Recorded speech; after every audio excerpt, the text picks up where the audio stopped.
기도하겠습니다. 하나님, 오늘 생일 감사로 성경 꽃꽂이를 섬기는 김면율 학생이 있습니다. 귀한 아들을 주님께서 사랑해 주시고 어려서부터 믿음으로 잘 자라게 하시고 하나님과 사람들 앞에 사랑받고 인정받게 하여 주옵시며 그의 가는 길에 시온의 대로가 열려 하나님 앞에 귀하게 쓰임받을 수 있도록 은혜를 베풀어 주시옵소서. 이 시간 주의 말씀 듣겠습니다. 우리의 마음이 열리게 하시고 우리의 귀가 열리게 하시고 그 말씀이 우리의 가슴판에 옥토밭에 떨어져 많은 열매를 맺는 복이 있게 하여 주시옵소서. 예수님의 이름으로 기도합나이다. 아멘. 끝이 좋으면 다 좋다는 제목으로 말씀을 전하겠습니다. 이제 2025년도 12월 이제 한 달을 남겨놓고 있습니다. 금년을 맞이한 지 엊그제 같은데 벌써 11달이 지나고 이제 12월 첫째 주를 우리가 맞이했습니다. 한 해 마지막 달 이 12월은 앞에 11달보다 더 중요한 달입니다. 이제 끝을 잘 마무리해야 할 때가 되어진 것입니다. 아무리 쓴 약을 먹어도 끝에 사탕을 입에 하나 넣으면 달게 끝나게 되는 겁니다. 끝이 좋아야 합니다. 초등학교 때 그 책에 나오는 토끼와 거북이 이야기가 있습니다. 둘이서 빨리 가기 대회를 합니다. 게임이 되지 않습니다. 계속 시간이 갈수록 토끼와 거북이는 거리가 더 넓어지게 되어지는 겁니다. 토끼가 방심했습니다. 잠을 잤습니다. 결국 거북이가 이기고 토끼가 졌습니다. 우리의 인생도 마찬가지입니다. 시작도 중요하지만 끝 마무리는 더 중요합니다. 우리의 인생에 있어서 무엇보다 마지막 때 장례식에 가보면 그 사람의 인생이 어떻게 살아왔는가를 보게 되어집니다. 그래서 죽는다는 이야기도 여러 가지 표현이 있습니다. 어떤 사람은 돌아가셨다, 어떤 사람은 죽었다, 어떤 개떡 같은 사람은 뒤졌다, 이런 말들을 하기도 하는 것입니다. 이 끝에 마무리에 우리 인생이 어떻게 살아가느냐가 매우 중요합니다.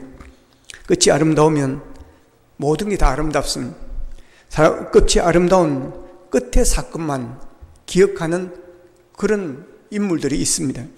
육군사관학교 교정을 내려다보며 서 있는 동상이 하나 있습니다. 강제구 소령의 동상입니다. 쫄병 하나가 수류탄 훈련을 하다가 수류탄을 실수로 떨어뜨려 버렸습니다. 주변에 있는 같이 훈련받는 병사들이 다 죽게 될 그런 상황입니다. 그때 강제구 소령은 순간적으로 그 폭탄을 가슴에 끌어안습니다. 그의 몸은 산산조각이 났습니다. 그리고 수많은 병사들을 그는 살렸습니다. 그는 독실한 크리스찬이었다 그럽니다. 평소에 그의 부모님은 예수님처럼 하늘의 미랄이 되어라고 늘 그렇게 가르쳐 왔다 그럽니다. 강제구 소령의 이야기는 끝 이야기뿐인 것입니다. 반대로 이완용은 일본에 우리 민족을 바친 그런 사람입니다. 이완용도 이완용 하면 끝 이야기만 남아 있습니다. 용두삼이라는 말이 있습니다. 용의 머리에 뱀의 꼬리라는 의미이지만 이 말의 속뜻은 아주 거창하게 시작하였다가 아주 초라하게 끝을 맺는, 또한 제대로 결말을 맺지 못하는 그런 사람에게 쓰여지는 말입니다. 시작은 잘했지만 끝 마무리를 잘하지 못하는 사람들이 용두사미와 같은 사람들입니다. 근데 이런 사람들이 많이 있습니다. 성경에 보면 용머리처럼 멋지게 시작은 했지만 뱀꼬리처럼 시시하게 인생을 끝내버리는 그런 사람들이 많습니다. 대표적인 사람이 삼손입니다. 삼손은 출생부터 아주 특이합니다. 그의 부모가 아이를 낳지를 못했습니다. 근데 어느 날 하나님의 사자가 찾아옵니다. 그의 아버지 마노아의 아내에게 하나님의 천사가 찾아와서 아이를 낳게 해주겠다고, 임신하게 해주겠다고 이야기를 합니다. 그러면서 이렇게 당부를 합니다. 사사기서 13장 4절 5절에 보면 그러므로 너는 삼과 포도주와 독주를 마시지 말며 어떤 부정한 것도 먹지 말지니라. 보라, 네가 임신하여 아들을 낳으리니 그의 머리 위에 삭도를 대지 말라. 이 아이는 태에서 나옴으로부터 하나님께 바쳐진 나시린이 됨이라. 그가 블레셋 사람의 손에서 이스라엘을 구원하기 시작하리라고 말씀합니다. 삼손은 세상에 태어날 때부터 나시린이었습니다. 나시린이라는 것은 바쳐진, 하나님께 바쳐진 사람으로 다른 사람들과 구별된 삶을 사는 그런 사람을 말합니다. 그는 어릴 때부터 나시린으로 자랐습니다. 그리고 그는 블레셋과의 싸움과 전쟁에서 연전을 거두면서 이스라엘을 구원하는 사사로 많은 공헌을 했습니다. 하지만 블레셋 여인, 블레셋 들릴라라는 여인에게 꾀임에 빠져서 자신의 힘의 비밀을 노출시키고 마는 것입니다. 그래야 결국 그는 머리가 깎게 되어지고 그는 블레셋에 붙잡혀 가게 됩니다. 그의 눈이 뽑히는 비극적인 일이 일어나게 되어지고 맷돌을 돌리는 처량한 신세가 되어서 마지막에는 다곤 신전에서 비참하게 죽고 맙니다. 삼손의 시작은 화려했지만 마지막에는 용두사미와 같은 인생을 살다가 사라졌습니다. 오늘 본문에 보면 어느 포도원 주인인 아버지에게 두 아들이 있었습니다. 포도가 물어있고 있었습니다. 이스라엘은 포도가 익을 때쯤 갑자기 폭풍우가 닥치는 그런 일이 빈번하다고 그럽니다. 그러기에 포도가 익으면 빨리 수확을 해야 하는 것입니다. 그래서 두 아들에게 오늘 당장 가서 포도원에 가서 일을 좀 하라고 그럽니다. 김박생이 엿보이고 있습니다. 큰아들은 간다고 하더니 안 갔습니다. 둘째 아들은 안 간다고 했다가 그는 가서 일을 하였습니다. 누가 더 잘한 것입니까? 어떤 사람을 아버지가 더 좋아하며 어떤 사람의 형태를 하나님이 더 좋아하실까요? 물론 처음부터 예하고 또 가서 일을 하는 그런 사람이라면, 그런 아들이라면 더 아버지께 기쁨이 되어질 것입니다.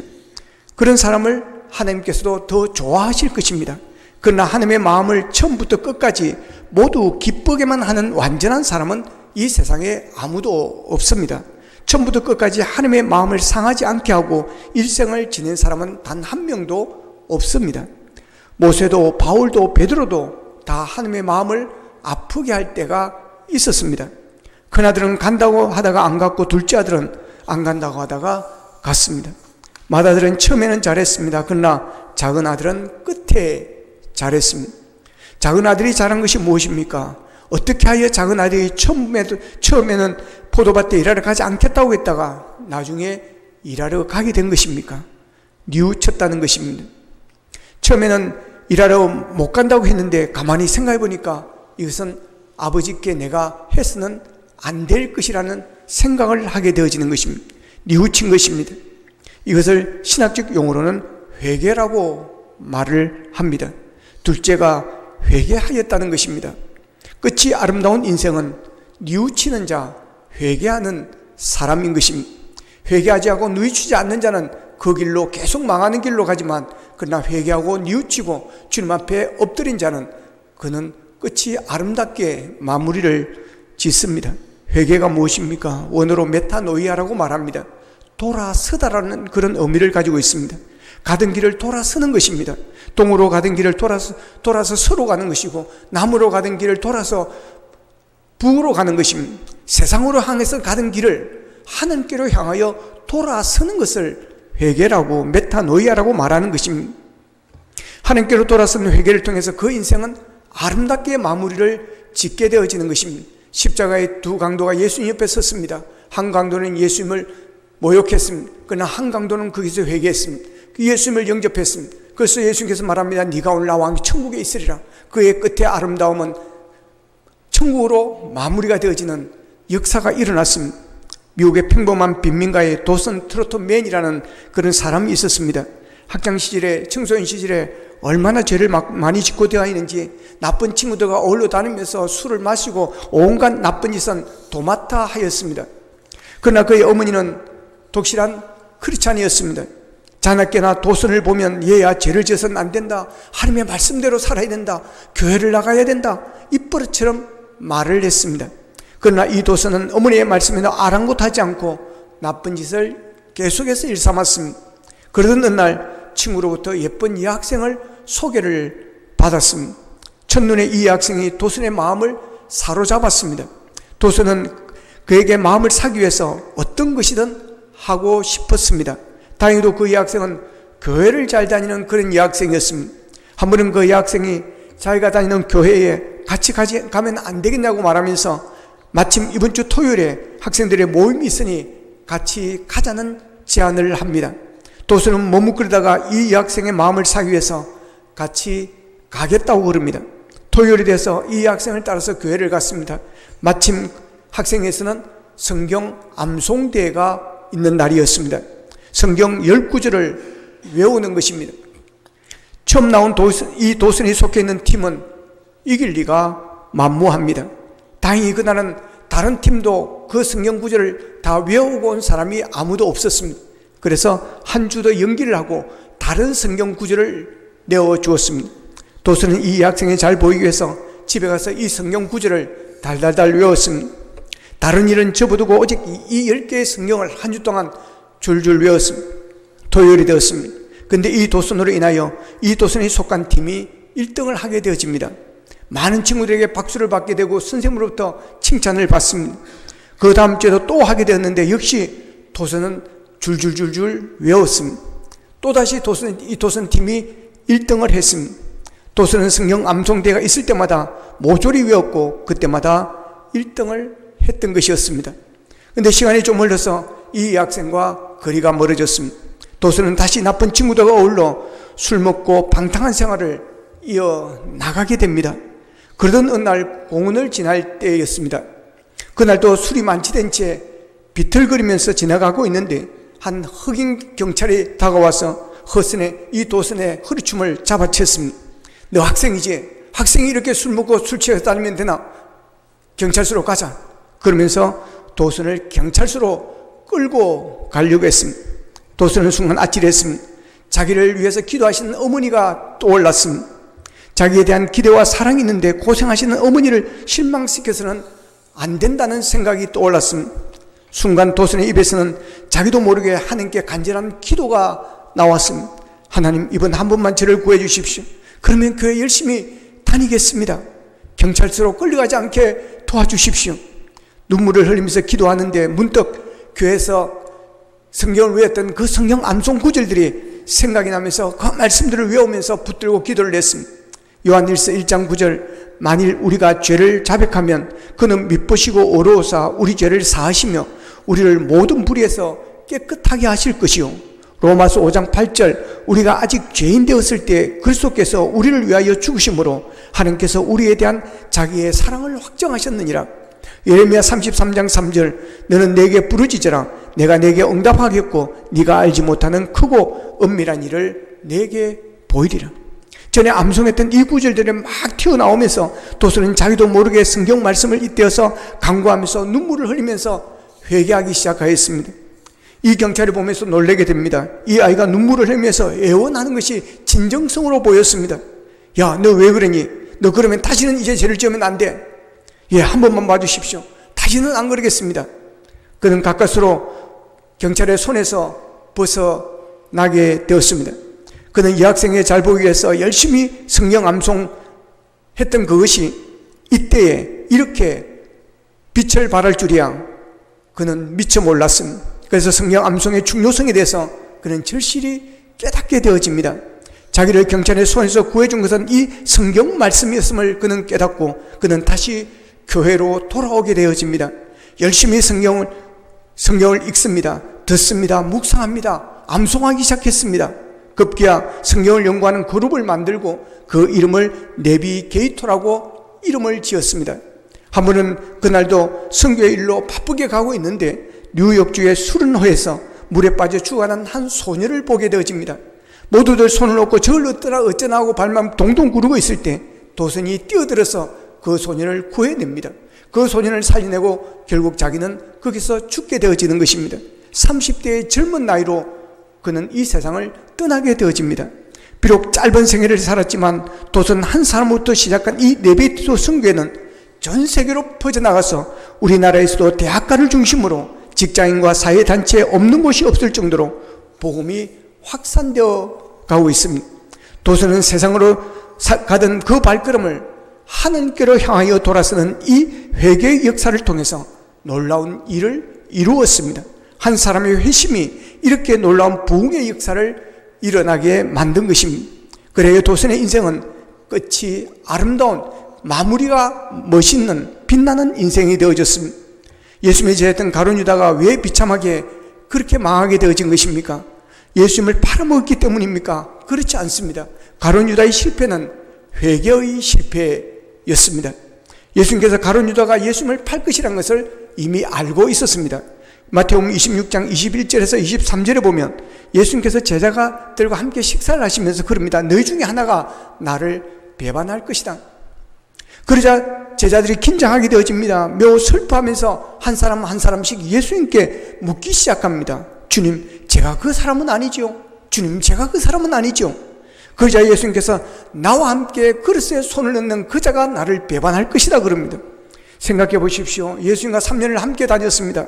그리고 예수님께서 돈 관리를 그에게 맡길 정도로 신뢰하고 믿었다라고 하는 것입니다. 그가 예수님을 판다는 것입니다.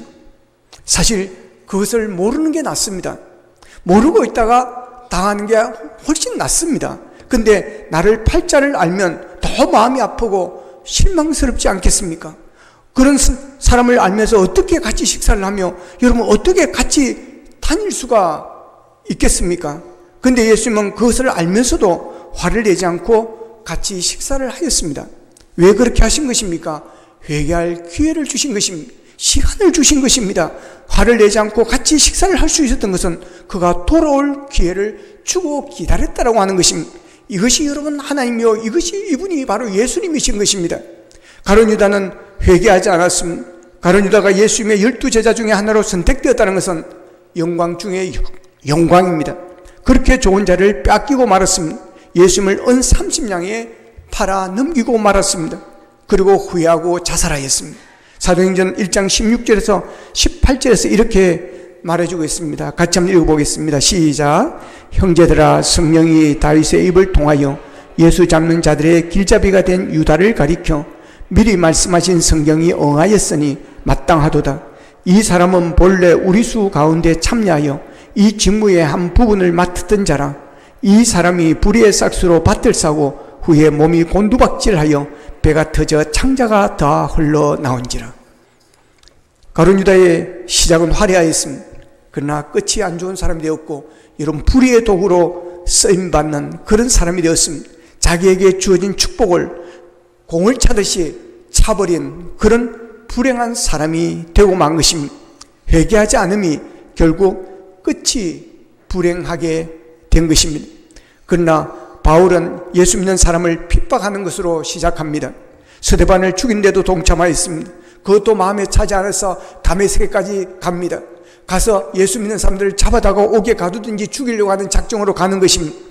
살인자였습니다. 핍박자였습니다. 다혈질이었습니다.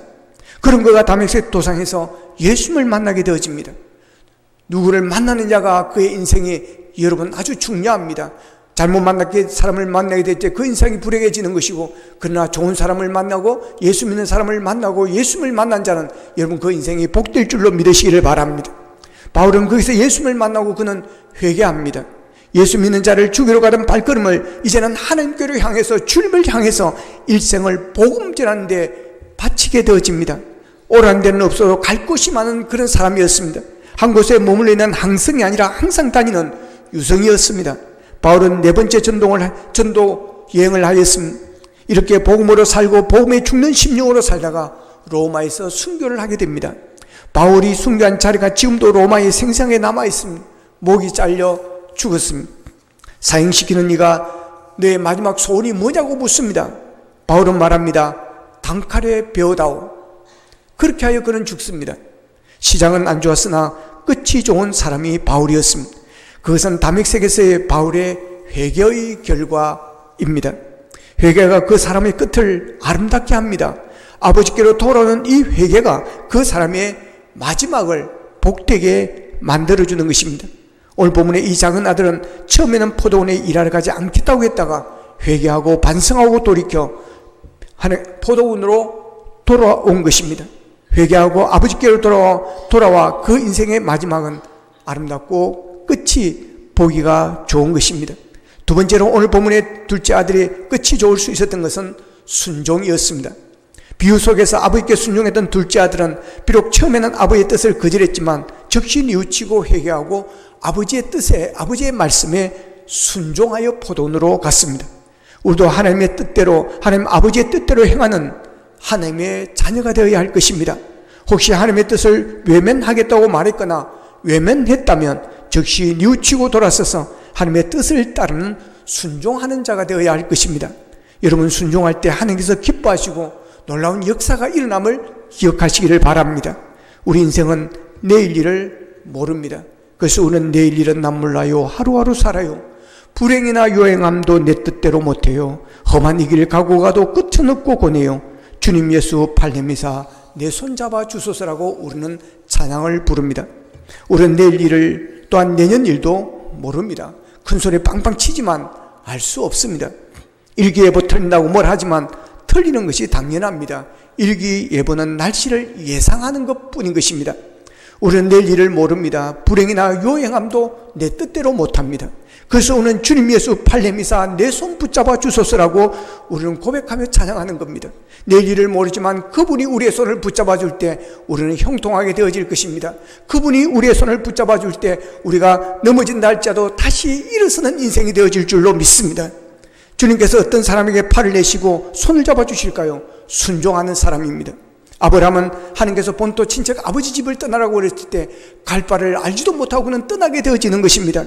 그랬더니 하나님께서 아브라함의 손을 붙잡아 주셔서 적과 꿀이 흐른 땅으로 인도하여 주시고, 비록 그가 실수를 해서 아내에게 큰 상처를 주기도 하지만 그러나 거기에서 하나님께서 다시 손을 붙잡아 그를 끌어올리는 것입니다. 그를 믿음의 조상으로 세워주시고 여호와 이레의 복을 주셨던 것입니다. 갈 바를 알지 못하지만 순종하고 갔던 이 아브라함이 복을 받은 것입니다. 그래서 우리에게 필요한 것은 하나님의 말씀에 순종하는 것입니다. 그런데 문제는 열심히 신앙생활하고 열심히 기도도 하지만 순종에 약하다고 하는 것입니다. 하나님께서 가르치는 하나님의 말씀을 읽기만 하고 순종하지 않는 것입니다. 말씀을 듣기만 하고 쓰기만 하고 순종하지 않는 것이 문제입니다. 하나님을 주인으로 인정하는 삶, 예수님을 주님으로 고백하는 삶은 하나님 아버지의 뜻대로 행동하고 순종하는 것입니다. 그 순종은 온전하게 100% 순종해야 합니다. 에덴 동산에 쫓겨난 아담과 하와를 보십시오. 그들의 잘못이 무엇입니까? 살인을 했습니까? 강도짓을 했습니까? 그들의 잘못 것은 하나님께서 말씀하신 것에 불순종했다라고 하는 것입니다. 하나님의 말씀에 순종하지 않은 그 하나만으로 그들은 에덴 동산에서 쫓겨나게 되어지는 것입니다. 이스라엘이 아말렉과 전쟁을 벌일 때 하나님께서 사무엘을 통해서 사울 왕에게 아말렉의 모든 사람과 모든 소유를 하나도 남기지 말고 진멸하라고 그렇게 말합니다. 진멸은 모조리 없애버린다는 것을 이야기하는 것입니다. 전쟁이 나자 사울은 모든 것을 진멸하였습니다. 그러나 기름지고 잘 자란 소와 양, 그리고 좋은 것, 깨끗한 것, 그것을 남겨두었습니다. 어찌 보면 사울은 하나님의 명령에 99%를 이행하고 0.01% 정도 불순종했다고 볼 수가 있습니다. 하나님의 뜻대로 죽이라는 사람은 다 죽였고 가축과 소유도 아말렉의 거의 모두를 없애버렸습니다. 단 좋은 것 조금을 남겼습니다. 그때 하나님께서 사무엘상 15장 11절에서 이렇게 말씀하십니다. 내가 사울을 왕으로 세운 것을 후회하노니 그가 돌이켜 나를 따르지 아니하며 내 명령을 행하지 아니하였습니다. 사울은 그 작은 불순종으로 인해 하나님은 그를 왕으로 세웠음을 후회하였습니다. 99% 순종하였지만 1% 하나님의 뜻을 따르지 않았다면 하나님께서는 그것을 불순종이라고 한다는 것입니다. 부분적으로 순종하는 것 100%에서 1%가 모자란 99%의 순종도 불순종으로 간주한다는 것입니다. 그러므로 우리가 주님으로 믿고 섬기는 하나님의 뜻에 순종하되 100% 우리가 순종해야 할 것입니다. 13세기 영국의 법학자인 헨리 브락트라는 사람이 있습니다. 이분이 이런 말을 했습니다. 종은 내일 해야 할 일을 알지 못하는 사람이다 그랬습니다. 따라합시다. 종은 내일 해야 할 일을 알지 못하는 사람이다. 여러분, 이게 무슨 말입니까? 내일은 주인 집에 어떤 음식을 더 준비해야 할지, 어디를 청소해야 되고 어디를 손봐야 할 것인지 종이 이런 것을 모르겠습니까? 아닙니다. 오히려 이런 세세한 것들은 주인보다 종이 더 잘할 수 있고 많이 알 수 있습니다. 그러나 종이 가진 내일의 계획이 있다고 하더라도 주인이 그것을 하지 말라고 그러면 그것은 아무 소용이 없는 계획이 되어진다는 겁니다. 종이 아무리 내일 할 일에 대한 계획을 하고 철저히 준비하더라도 주님께서 오늘 먼 곳에 가서 신부는 갔다 오라고 그러면 종의 계획은 아무 의미가 없는 것입니다. 하나님을 주인으로 믿고 살아가는 우리들도 내일 일을 알 수가 없는 존재들입니다. 누구를 만나야 하고 어디에 출장을 가야 하는지 스케줄이 빽빽한 분들이 있습니다. 대학생 청년들은 내일은 무엇을 공부해야 되고 어디서 공부를 할지 계획을 세워서 준비를 합니다. 그러나 아무리 기가 막힌 계획을 세워보았자 하나님께서 오늘 우리를 부르신다면 그 계획들은 아무런 소용이 없습니다. 그러므로 우리의 계획은, 우리의 행동은 내가 아닌 하나님 아버지께 초점이 맞추어져야 한다는 것입니다. 우리의 작은 부분까지도 내 마음이 아니라 하나님의 마음에 들게 하여야 한다는 것입니다. 지금까지 지내온 삶은 버릴 수 없는 기억이지만 그렇게 중요한 것이 아닙니다. 포도원에 가라는 아버지의 말씀에 버릇없다 여겨질 만큼 단호하게 싫습니다라고 대답을 했지만 즉시 뉘우치고 회개하고 포도원을 향한 이 둘째 아들처럼 뉘우치게 회개하고 하나님의 뜻을 따르면 되는 것입니다. 그러면 하나님은 과거를 묻지 않습니다. 이제부터 오늘부터 우리는 순종하며 살아가기를 원합니다. 기억하고 싶지 않은 지난 일이 있다면 주인이신 하나님께 고백함으로 용서를 받고 하나님의 뜻대로 살려고 노력해야 합니다. 일부라도 하나님의 계획에 벗어난 일이 없게 사는 용기 있는 그런 우리가 되어야 하는 것입니다. 이사야서 1장 19절에서 20절에 보면 하나님께서 100% 순종하는 사람들에게 약속을 하십니다. 같이 읽어보겠습니다. 시작. 너희가 즐겨 순종하면 땅의 아름다운 소산을 먹을 것이요 너희가 거절하여 배반하면 칼에 삼켜지리라. 여호와 입의 말씀이니라. 아멘. 우리가 잘 알아야 하는 것이 있습니다. 삶의 현장에서 남편이면 남편, 아니면 아내, 직장 생활하는 사람으로 또 공부하는 사람으로서 자기의 삶의 현장에서 최선을 다하고 하나님과 사람 앞에 부끄러움 없이 살면서 하나님의 뜻을 이루는 것이 중요합니다. 하나님의 뜻을 이룬다고 하면서 남편에게 소홀하고 아내에게 함부로하고 가족을 돌보지 아니하고 직장에서 미운 털이 박힌다면 그것은 잘못된 삶을 사는 것입니다. 종은 내일 일을 염려할 필요가 없습니다. 무엇을 먹고 마시고 입을지도 걱정할 필요가 없습니다. 종이 고민해야 할 것은 한 가지입니다. 어떻게 하면 주인의 마음에 들 수 있을까? 어떻게 하면 주인의 마음에 들 수 있을까입니다. 우리들은 하나님을 주인으로 모시고 사는 사람들입니다. 어떻게 하면 하나님의 마음에 들까? 어떻게 하면 하나님의 드는 크리스찬이 될 수 있을까? 어떻게 하면 하나님의 드는 그런 백성이 될 수 있을까를 생각하며 우리는 살아야 합니다. 하나님께 믿고 맡기면 주인이신 전능하신 하나님께서 형통케 하실 것을 믿으시기를 바랍니다. 지금부터 오늘부터 가정에서나 일대에서나 교회에서나 하나님이 원하시는 대로 하나님의 마음에 들게 최선을 다하는 삶을 사는 그 사람을 하나님께서 귀히 여기시고 착하고 충성된 종이라 칭찬하실 것입니다. 여러분, 오늘 본문에 나오는 큰아들처럼 시작은 좋았으나 끝이 안 좋은 사람이 되지 마십시다. 작은 아들처럼 시작은 안 좋아도 끝이 좋은 인생이 되십시다. 사람들과의 관계도 그렇습니다. 시작이 안 좋았다 할지라도 나중에 좋은 사람은 그 끝에 아름다움이 있습니다. 그러나 시작은 잘 지내고 좋게 지나다가도 시간이 지나면 잘못 지내는 그런 인생은 뒤에 가면 친구도 없고 그를 위하는 사람도 없고 그가 공경에 빠졌을 때 도와줄 사람도 없게 되어지는 것입니다. 작은 아들처럼 시작은 안 좋아도 끝이 아름다운 이 인생이 아름다운 인생인 것입니다. 2025년 한 해를 돌아보면서 잘못된 것이 있다면 뉘우치고 회개하고 돌아서십시다.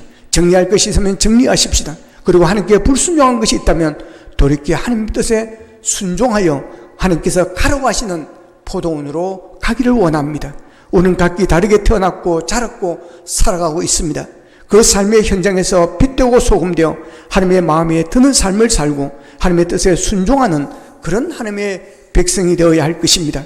이제 12월 마지막 한 달을 남겨놓고 있습니다. 12월은 가장 좋은 일이 일어나는 달이 되기를 바랍니다. 가장 많이 웃는 날이 되기를 바랍니다. 그동안 기도하였던 기도 제목들이 응답받는 12월이 되기를 바랍니다. 생각하지 못했던 일이 일어나 행복한 12월이 되기를 바랍니다. 그래야 2025년도 마지막 달인 12월을 잘 보내고 한 해의 끝을 주 안에서 아름답게 마무리할 수 있기를 주님의 이름으로 축복합니다. 기도하겠습니다. 말씀 붙들고 우리 함께 기도하기를 원합니다. 하나님 아버지, 끝이 아름다운 인생이 되어지기를 원합니다.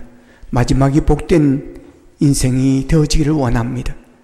하나님 아버지, 오늘 본문에 나오는 둘째 아들처럼 처음은 잘못되었지만 그러나 그가 뉘우치고 회개하고 아버지의 뜻에 순종함으로 그의 끝이 아름다웠습니다. 하나님 아버지, 우리가 주님을 향하지 않고 주님이 기뻐하지 않는 일을 하고 있다면 돌아서는 12월이 되기를 원합니다. 회개하는 12월이 되기를 원합니다. 아버지, 내 생각대로 내 뜻대로 내 욕심대로 살려고 했던 것이 있다면 이제는 돌아서 하나님을 기쁘시게 하는, 하나님이 원하시는 하나님의 뜻을 이루는 삶으로 돌아서기를 원합니다. 아버지 하나님, 이제 12월을 보냅니다. 한 해를 마무리 짓는 달입니다. 아버지 하나님, 이 한 해 주님 안에서, 말씀 안에서 아버지 하나님여 기도하며 이 한 달을 아름답게 마무리 지어 2025년이 성공적인 해가 될 수 있도록 도와주시옵소서. 다같이 기도드리겠습니다. 사랑하신 아버지 하나님, 감사하고 감사합니다. 아버지 하나님, 끝이 아름다운 인생이 되어지기를 원합니다. 끝이 좋은 인생이 되어지기를 원합니다. 하나님이여 역사해 주시옵소서. 아버지 하나님이여 축복하여 주시옵소서. 하나님 아버지, 우리의 삶이 예수 안에서 승리하기를 원합니다. 아버지 하나님이여 우리가 졌다면 아버지 하나님이여 돌아서기를 원합니다. 아버지 회개하기를 원합니다. 뉘우치기를 원합니다. 아버지 하나님, 그래 아버지의 뜻에 순종하며 나가기를 원합니다. 하나님이 가라는 곳으로 우리가 가기를 원합니다. 알바를 알지 못해도 나갔던 아브라함의 복을 받았던 것처럼 하나님이여 순종한 자에게 주시는 복을 누리게 하여 주시옵소서. 12월 한 달 믿음 안에서 보내기를 원합니다. 기도하며 보내기를 원합니다. 말씀 붙들고 살기를 원합니다.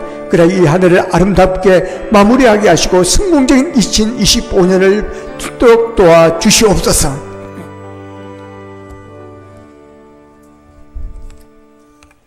하나님, 둘째 아들처럼 처음은 좋지 않았지만, 시작은 좋지 않았지만 뒤에가 더 아름다웠던 것처럼 우리 인생이 끝이 아름다운 인생이 되어지기를 원합니다. 회개하고 뉘우치기를 원합니다. 하나님의 뜻을 따라 살지 않았다면 돌아서기를 원합니다. 아버지 하나님, 그리고 순종하기를 원합니다. 하나님의 기뻐하시는 삶, 하나님의 말씀대로 살아가는 우리의 삶이 되기를 원합니다. 갈 바를 알지 못하고 나갔던 아브라함처럼 하나님의 말씀에 따라 움직이는 우리의 삶이 되게 하여 주시옵소서. 아버지, 12월을 한 달을 남겨놓고 있습니다. 아름다운 12월이 되기를 원합니다. 행복한 12월이 되기를 원합니다. 주님 안에서, 믿음 안에서 기도하며 아버지 이 하늘을 잘 마무리하여 2025년도가 성공적인 해가 되게 도와 주시옵소서. 예수님의 이름으로 기도합니다. 아멘.